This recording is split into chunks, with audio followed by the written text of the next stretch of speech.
सो hey everyone, कैसे हैं आप सब।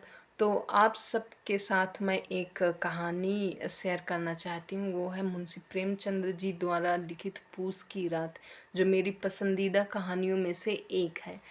और इसमें दो कैरेक्टर हैं, हस्बैंड वाइफ और उनका पालतू कुत्ता। शुरुआत इसमें वहाँ से होती है जब हल्कू, हस्बैंड का नाम हल्कू है, वाइफ का नाम मुन्नी है। तो शुरुआत इसमें वहाँ से होती है जब इनके घर साहूकार आता है पैसे लेने। हल्कू अंदर आता है और अपनी वाइफ से बोलता है कि लाओ वो पैसे दे दो जो मैंने रखे थे। वाइफ बोलती है जब वो पैसे मैं उसको दे दूंगी तो कम्बल कहाँ से आएगा। हल्कू बोलता है कि जब बा तब की तब देखा गया, अभी ये सर से बना तो टले। वो पैसे दे के, जब पैसे देने जाता है, अपने घर से बाहर निकल के देने जाता है पैसे, तो उस समय उसकी इतनी दयनीय दशा होती है कि मैं मतलब उसको पढ़ के ही आप सबको समझ में आएगा। वो ऐसे लगता है अपने शरीर से अपनी हृदय निकाल के दे रहा है, उसको ऐसे दे रहा है। बहुत दयनीय दशा है उसकी। वो दे के रात चला जाता है अपने खेतों की तरफ, वो और उसका पालतू कुत्ता झबरा। वो दोनों खेतों की तरफ जाते हैं, रात हो जाती है और इतनी समय ठंडियों का मौसम भी है। तो वो जब जाते हैं तो रात हो जाती है। रात को उसको खेतों की, जिस जो साहूकार आया था उसी का खेत था, उसकी रखवाली करने जाता है रात को। बहुत कड़ाके की ठंड पड़ रही है और दोपहर दोपहर के नहीं, रात के कम से कम वही 10-11 बजे होंगे और बहुत तेज हवाएं इतनी ठंडी चल रही हैं कि उसका खून जमा दे रही हैं।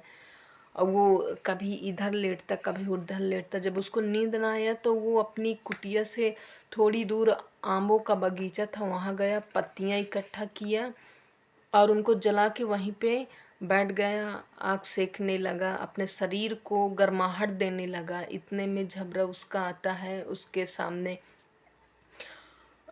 भौंकता है और बोलता है कि खेतों में, मतलब वो जब भौंकता है तो हल्कू को पता चल जाता है कि खेतों में जंगली जानवर आ गए हैं जो खेतों को नष्ट कर रहे हैं।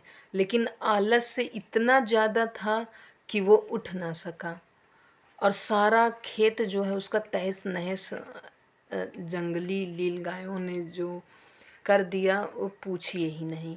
जब सुबह हुई उसकी औरत आई तो बोली कि तुम इतना सो गए कि सारा खेत ही सर्वनाश हो गया और तुम सोते ही रह गए। तो हल्कू अ, वो बहाना बनाता है कि मुझे ठंडी के मारे मेरा पेट दर्द होने लगा था, इसलिए मैं उठ नहीं सका। बोले ऐसा कौन सा तुमको वो हो रहा था कि मतलब तबीयत खराब, नींद लग गई कि तुम उठ ही नहीं सके। अब से ये मजदूरी करना छोड़, अब से ये खेत छोड़ देंगे। हम फसल भी कमाएं, मर मर के खेतों में काम भी करें और जो फसल आए वो भी ले जाए, जो पैसे कमाए वो भी ले जाए। इससे अच्छा तो है कि हम मजदूरी करके अपना आर्थिक जो हमारी स्थिति है उसको हम सही कर लें। हल्कू बोलता है कि हाँ ठीक है। ये बस इतना ही है।